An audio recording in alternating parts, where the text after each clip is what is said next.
অর্জন করতে পারি, এটা বিদ্যা দেওয়ার জন্য আমাকে যোগ্যতা অর্জন করতে হয়, বুঝতে হয় খোদার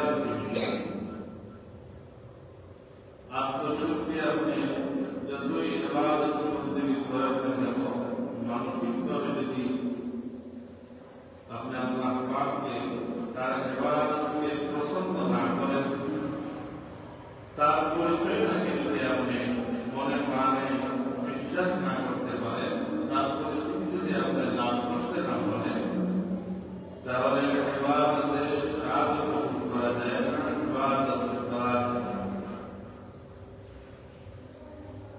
আর আত্মশক্তি এই দেহটা একটি বডি, এই বডিটা মানুষ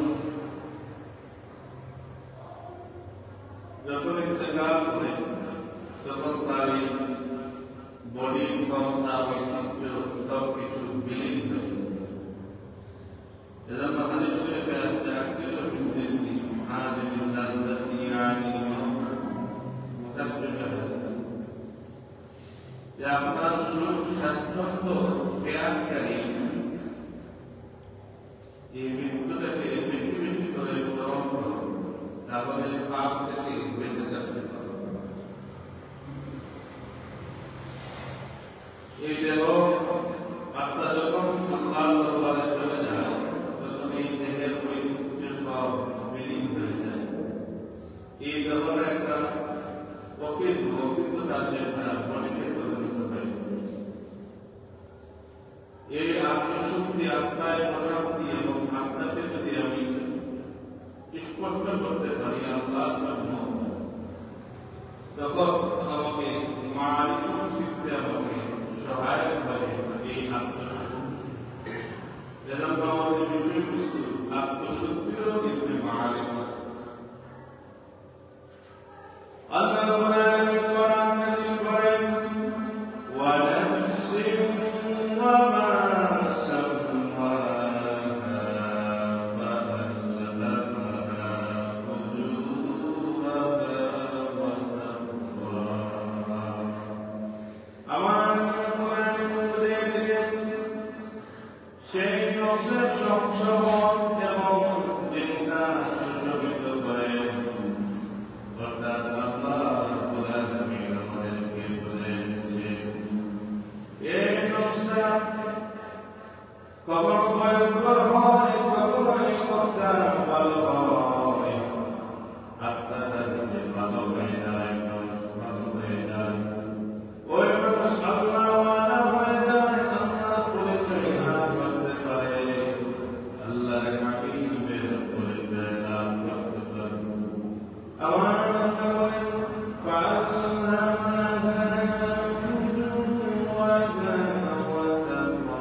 প্রদর্শিত হয়ে গেল ওই দিন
প্রাকৃতিকভাবে মানুষ দেখা যায় এই কলিকার কার্যকর হয়ে ভালো হয় যদি আপনারা ভালো হয় আর আপনারা যদি ভালো না হয় এই কলিকাও কার্যকর হয় না।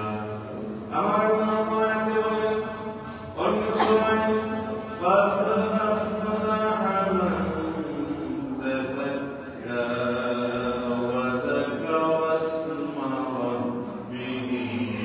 Allah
আল্লাহ প্রদত্ত বিভিন্ন প্রয়োজন ছিল, তাও ছিল। আমরা যদি বাড়ির মধ্যে পরিচয় জানতে চাই, হযরত মূসা আলাইহিস সালাম ওনাকে বনি ইসরাঈলরা প্রশ্ন করলো, পৃথিবীর জমিনে সবচেয়ে জ্ঞানী আলেমকে, জ্ঞানী ব্যক্তিকে হযরত মূসা আলাইহিস সালাম বললেন যে, হে আমার কওমের লোকেরা, দেখো মূসা নবীর চাইতে এই জমিনে আর কোনো জ্ঞানী নেই, আমি বড়। আমার প্রশ্ন, আমার মূসা, তুমি এমন একটা জবাব দিয়েছো, এই জবাবের উত্তর আমি দিচ্ছি। তুমি মনে করছো পৃথিবীর জমিনে তুমি সবচেয়ে জ্ঞানী ব্যক্তি না, তুমি যাও, আমি তোমাকে একটা পরিচয় দিয়েছিলাম, তুমি একটা বাধা আমার সাথে দিবা। ইউসুফ আলাইহিস সালাম, মূসা আলাইহিস সালাম বসে হাঁটতে হাঁটতে নদীর কিনারায় যখন শুয়ে গেলেন, ওই বাধা মাছ একটা রাস্তা দিয়ে অতিক্রম করা শুরু করে দেয়। মূসা আলাইহিস সালাম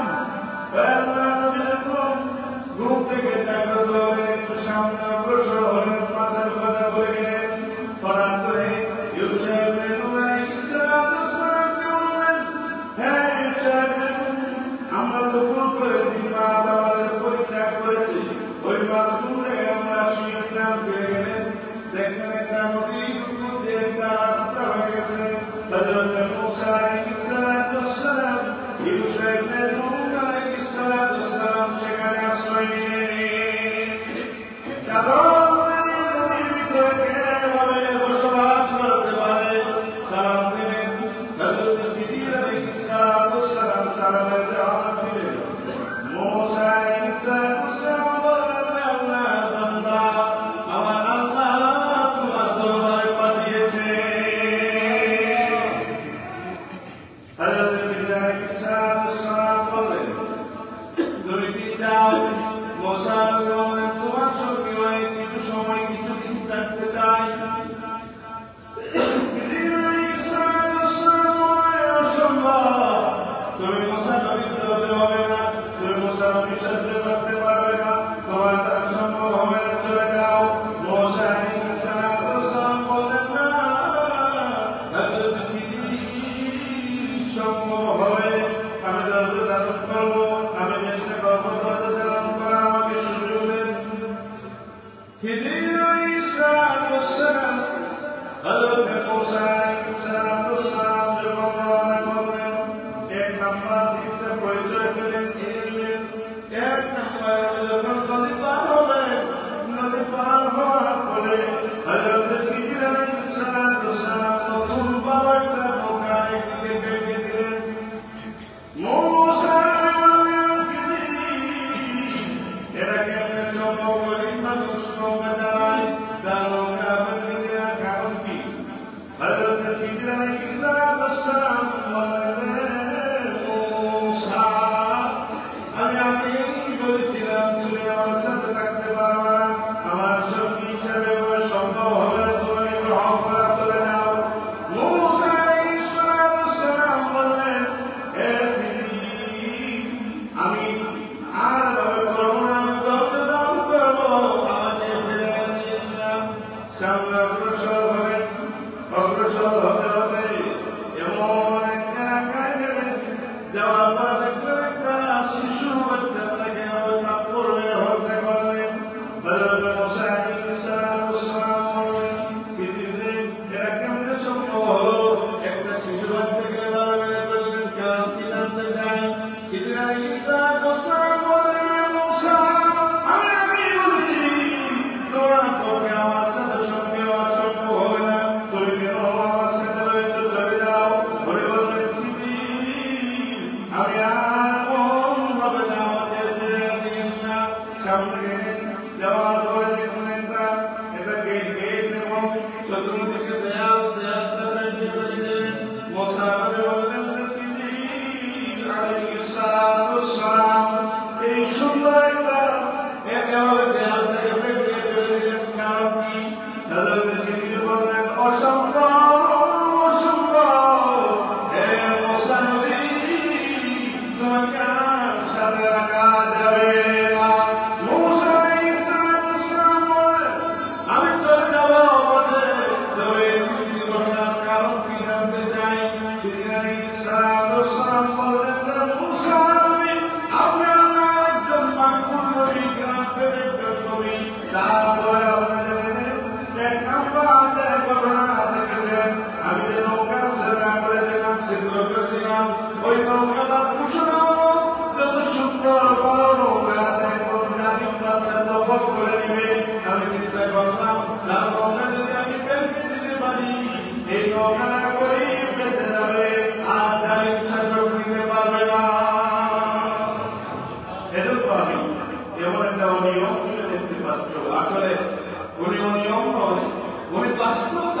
বাস্তবতা মারিফত তবে মনে রাখবেন মুসাফিরের থেকে দাবি হয়ে গেলেন না।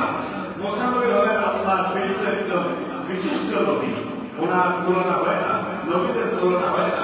কিন্তু খিজির আলাইহিস সালাম নবীও হতে পারেন, ওলিও হতে পারেন। আল্লাহ মুসাফির বললেন তুমি ওই শিশু বাচ্চাকে মেরে ফেলে না, কারণ কি জানতে চাই? খিজির আলাইহিস সালাম বললেন আমি এজন্য হয়েছি তার বাবা মুসলিম, আল্লাহ মাননেওয়ালা, নবী মাননেওয়ালা, কিন্তু ছেলেরা কাফির হয়ে যাবে। এই কাফিরকে, মুমিনের বাচ্চা কাফিরকে আমি আগেই মেরে ফেলেছি। মুসা আলাইহিস সালাম বললেন হে খিজির আলাইহিস সালাম এই জ্ঞানটা কেন রেখে দিলেন? তখন হযরত খিজির আলাইহিস সালাম বললেন এতিম বাচ্চাদের সম্পদ ওই জায়গায় লুকায়িত আছে, ওই এতিমরা উপযুক্ত হয়ে গেছে যাতে করে সে চিনতে পারে, জানতে পারে এখানে তার লুকানো সম্পদ রয়েছে। এজন্য আমি বেঁধে দিলাম, আবার করে দিলাম, পাঁচটা জায়গা করে দিলাম। এখানে দুইটা কথা, আমি এই যে আমি এভাবে বেঁধে দিলাম যাতে বেড়ে যায়। আরেকটা হচ্ছে বড় ওই বাচ্চাটি দেয়া দিল, এটাকে ওই উঁচু করে দিলেন। হযরত মুসা বললেন হে দিদি, যারা আমাদেরকে একটা বেলা খাওয়াতে সক্ষম হলো না, একটা বেলা আমাকে মান করাতে সক্ষম হলো না, তাদের ইমানকে দেহাকে পূর্ণ করে দিলেন। হযরত খিজির আলাইহিস সালাম বললেন এতিম বাচ্চাদের সম্পদ নষ্ট হয়ে যাবে, এজন্য আমি দেয়াল করে দিয়ে এতিমদের সম্পদ রক্ষা করে দিলাম। এখন মারিফতের একটা শিক্ষা আছে, শরীয়তের হিসাবে মারিফতের একটা শিক্ষা আছে। قال الإمام مالك رحمه الله تعالى من تفكر ولم يتصور فقد تمسك، ومن تصوف ولم يتفكر فقد تمسك، ومن جمع بينهما فقد ترك। ইমাম মালিক বলেন ইলমে শরীয়ত মানে ইলমে মারিফতকে মানে না। এরকম মুসলমান আছে না? যারা বলেন আছে না? ইলমে শরীয়ত মানে শরীয়তে মারিফত বলতে মাহবুবকে, যেমন কিছুদিন আগে বাউল তার বক্তব্য আমাদের নির্বিধান সরল ছেলেরা বুঝতে পেরেছে, জানতে পেরেছে, বেয়াদবিমূলক কুফরিমূলক কথাবার্তা বলেছে, তার জন্য আবার কেউ সুপারিশ করছেন। এই যিনি ইমাম ধারা হয়ে গেলেন, আমি লিখেছি আমার ওয়েবসাইটে এই বিষয়ে বিস্তারিত, তাকে সমর্থন করা একজন মুসলমানের পক্ষে দুষ্কৃতি ছাড়া আর কিছু হতে পারে না, ইমানে ক্ষতি করা ছাড়া আর কিছু হতে পারে না। এটাকে মারিফত বলে, এটাকে মারিফত বলে না, এটাকে প্রথম ইলম বলে না। যে কোরআনের আয়াতকে বিকৃত করে নাচ নাচ করে বোঝা যায় তার কাছে এটা এই চটি বইয়ের মতো, এটাকে সে অপমান করছে। এরপরে আল্লাহ যে কটূক্তিমূলক, এগুলো বলা যায় না, কটূক্তিমূলক কথা বলে এই বাউলদের চাইতে অনেক দূরে থাকা একজন মুসলমানের জন্য ইমানি দায়িত্ব আছে না? মারিফত বলতে শরীয়ত মানে মারিফতকে মানে না।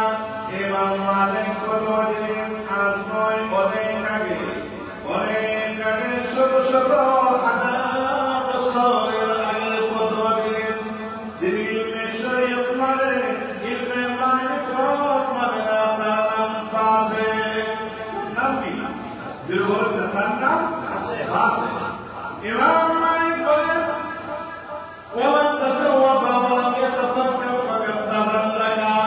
যে ইলমে মারিফত মানে ইলমে শরীয়ত মানে তার নাম দিতে বেঈমানি মানে নাই, নামাজ নাই, রোজা নাই, হজ নাই, যাকাত নাই, এদিক সেদিক হাতে ঘোরাফেরা করে, নেশা খায়, এদের মনে নেশাগ্রস্ত অবস্থায় পড়ে থাকে, তাকে আপনি মারিফতের ফকির মনে করলে আপনার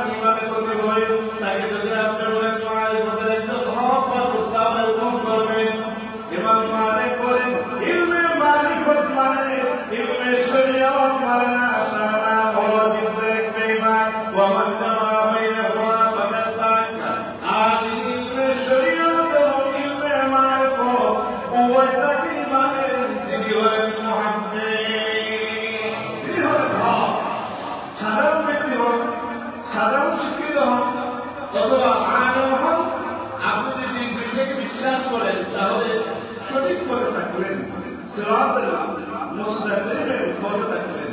কেন আমরা মারিফতের সরদারদের কাছে যাব? কেন আমরা মারিফতটা বলে যারা ওলিউল্লাহ তাদের কাছে যাব? হায়াতুল হাইওয়ান কিতাবে এসেছে, এটা একটা উদাহরণ। হায়াতুল হাইওয়ান কিতাবে এসেছে আল্লাহ নবী আদম আলাইহিস সালাম যখন পৃথিবীর জমিনে আসলেন, আগমন করলেন, আমাদের আকীদা এমন করে আল্লাহ বের করে দিয়েছেন। আমাদের আকীদা হলো পৃথিবীতে যখন আদম নবী আলাইহিস সালামের শুভাগমন হয়ে গেল, ওই জান্নাত থেকে যখন ওনার দুনিয়ার জমিনে আসার সৌভাগ্য হয়ে গেল, এটা হলো ইজতিহাদি ভুল ভ্রম করে নয়। আল্লাহ নবী যখন পৃথিবীর জমিনে আসলেন, আসার পরে পৃথিবীর বিভিন্ন প্রাণী হযরত আদম আলাইহিস সালামের কাছে আসলো, সালাম দিল, ওই সালামের জবাব দিলেন। এক শ্রেণী হরিণী আসলো, এসে বলল আসসালামু আলাইকা ইয়া আদম সাফিউল্লাহ, ইয়া নবী আপনাকে সালাম, আপনাকে সালাম। আল্লাহ নবী ওই হরিণীর পিঠের মধ্যে হাত তুলে দিলেন, বরকতি হাতের মধ্যে হাত তুলে দিলেন। ওই হরিণীর মধ্যে মিশকের ঘ্রাণ শুরু হয়ে গেছে। ওনারা যখন ওই জায়গা পরিত্যাগ করলেন, চলে যাবেন, আরেকটি দল এভাবে আসছে, এসে বলল তোমাদের কাছে এভাবে তো সুন্দর ঘ্রাণ কেন, মিশকের ঘ্রাণ কেন?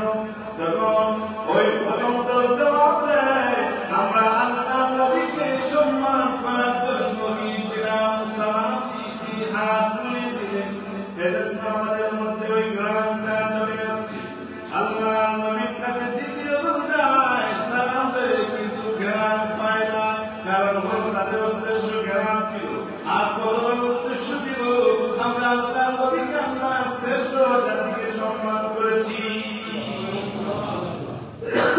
এখানে জন্য বললাম, আপনি যদি আল্লাহওয়ালাদের কাছে যান, আতওয়ালার কাছে গেলে আতরের ঘ্রাণ পাওয়া যায়। আর যদি আপনি বাথরুম থেকে আসেন, দেখবেন সেখান থেকে একটা দুর্গন্ধ আপনার সাথে আসে কিছুক্ষণের জন্য হলেও। আপনি যদি আল্লাহওয়ালাদের কাছে যান, আল্লাহওয়ালা হওয়ার জন্য পদ্ধতি জানবেন, আত্মশুদ্ধির জন্য পদ্ধতি জানবেন। বিষয় হল আত্মশুদ্ধি, মারিফত। আল্লাহ বিন বাশীর রাদিয়াল্লাহু তাআলা আনহু قال قال رسول الله صلى الله عليه وسلم ألا وإن في جسد مضغة إذا صلحت صلح الجسد كله وإذا فسدت فسد الجسد كله ألا وهي القلب رواه البخاري حضرت نعمان বিন বাশীর রাদিয়াল্লাহু তাআলা আনহু বলেন, আল্লাহ নবী বলেছেন, আলা ওয়া ইন্না ফিল জাসাদি মুদগাতান, তোমাদের বডির ভিতরে মাংসপিণ্ড আছে, ওই মাংসপিণ্ড যদি ভালো হয়ে যায়, বডি ভালো হয়ে যাবে। ওই মাংসপিণ্ড যদি ভালো হয়ে যায়, আপনার আল্লাহর কাছে যাবেন, আল্লাহওয়ালা আলিমদের কাছে যাবেন, পরামর্শ নেবেন, নামাজ কিভাবে পড়তে হয়। আপনি দেখবেন ধর্মের জমিনে এমন বড় বড় নেতা আছেন, নামাজ জানেন না, আছে না নাই? অনেক বড় বড় আরো নেতাদেরকে আমরা অনেক সম্মান করে দেখবেন, যারা যারা নামাজে ভুল করে, নিজেও জানে কি করছে, ভবিষ্যৎও বলে। মনে রাখবেন, আপনি আলেমদের কাছে যান, ওই আদরওয়ালা কেরাম নিয়ে, আলেম না হলেও আলেমের সহায় থাকলে আপনি উপকার পেয়ে যাবেন। ওই মাংসপিণ্ড মুসলিমের টুকরা যদি ভালো হয়ে যায়, তাহলে তোমার বডি ভালো হয়ে গেল। ওই তরফ যদি ভালো হয়ে যায়, ওই আত্মা যদি আপনি ভালো আত্মা পরিণত করতে পারেন, পরিবর্তন করতে পারেন খারাপের দিকে, তাহলে নবী আমার বলেন সকল কাম আর যে ওই মাংসপিণ্ডকে নষ্ট করে দিলাম, ও করে করে বললাম, আমলের মধ্যে পার্থক্য আছে না? কিছুই নেই। দুই প্রকার আর আমলের সাথে, একটা হলো নেক আমল, আরেকটা হলো বদ আমল। আপনি ভালো আমল করে যদি আপনি এই মাংসপিণ্ডটাকে ভালো করতে পারেন, আল্লাহ ওই জাসাদি মুদগাতান ইযা সালাহাত সালাহাত الجسد كله وإذا فسدت فسدت الجسد كله। আমার নবী বলেন, আপনি যদি ওই মাংসপিণ্ড ভালো করে সফল কাম হবে আর যদি নষ্ট করে দেবেন তাহলে বরবাদ হয়ে গেলেন জীবন এবং আমল নষ্ট করে দেবেন। আর মাংস পিণ্ডের নাম হলো কথাও বললেন আল্লাহর নাম করে দিদি, তারপরে বললেন অতঃপর নামাজ পড়ো। এতে বোঝা যায় আগেও জিকির, নামাজটাও জিকির। আমরা যদি আল্লাহকে এভাবে ইবাদত করতে পারি, আল্লাহর নৈকট্য লাভ করার জন্য আমরা প্রস্তুতি নিব। আল্লাহ ছাড়া আমাদের উপায় নেই, আর রাসূলুল্লাহ ইতাআত ছাড়া এই জগৎ থেকে আর কোন মুক্তির ব্যবস্থা গ্রহণ করা যাবে না। ফিতনার যুগ, একেবারে নিকৃষ্ট কাজকেও অনেক এমন কিছু মানুষ সমর্থন করে যে মানুষগুলোর ব্যাপারে এর আগে কল্পনাও করা যায় না।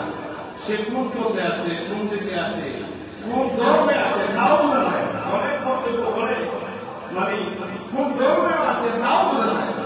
আমরা সঞ্চার হব, সচেতন হব, নিজেকে আমরা পরিবর্তন করব, প্রস্তুতি গ্রহণ করব।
এতে বোঝা যায় আমরা আত্মশুদ্ধির জন্য আত্মশুদ্ধি করবেন কিন্তু ডাক্তার তো আমাদেরকে ওষুধ, এই ওষুধের প্রতি এমন কোন ব্যক্তি আছে ওরা আনেন এগুলোকে অস্বীকার করে, কিন্তু ক্যান্সার আসার হলে আর বসে থাকতে পারেন না, ডাক্তারের কাছে যায় পরামর্শের জন্য। ওনারা পরামর্শ, ওনারা উপদেষ্টা, আর এগুলো গ্রহণ করলে শিফা দিতে আমরা যেন আত্মশুদ্ধি লাভ করতে পারি, ইলমে মারিফতকে যেন আমরা অস্বীকার না করি। আমাদের এবার কবুল হয় না কেন আমরা চিনে আমল করতে পারি না, বুঝে আমল করতে পারি না। আল্লাহ পাক আত্মশুদ্ধি এবং ইলমে মারিফত যদি আমরা আমল করার